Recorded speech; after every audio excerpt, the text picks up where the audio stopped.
Kasuklam-suklam ang gobyernong manhid.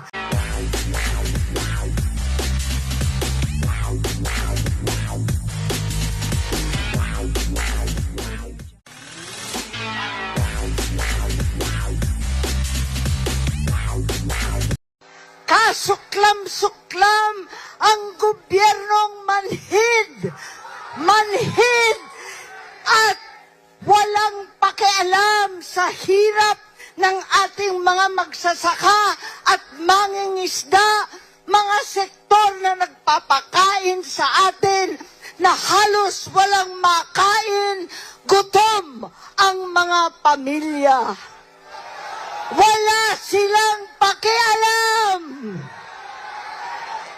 Gobyernong tulog, lasing sa kapangyarihan, sadyang pipiliin pa bumiyahe, makihalubilo sa Canada, sa mga dayuhan sa Amerika, habang ang Pilipino ay nagdurusa sa gasolinang hindi abot kaya, pagkaing ginintuan at napakahirap na buhay.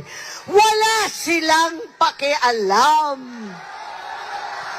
Pagkat itong gobyerno ay bangag, walang malay, nagkukunwaring hindi nakikita ang sambunton na ebidensya, ang dose-dosenang testigo, ang 18 higit pang mga Marines. Itong baha at flood control na lulunod sa atin lahat. Wala silang pakialam. Kaya marami po sa inyo naging kasama ko nung ating kabataan. At ang suot natin ay itong t-shirt. Ang sigaw natin noon pa, makialam! Makialam na po tayo.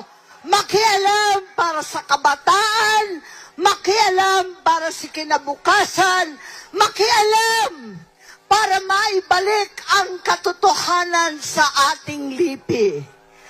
Panahon na maibalik ang katarungan, ang hustisya na hindi buktot at binabaluktot ang batas at saligang batas.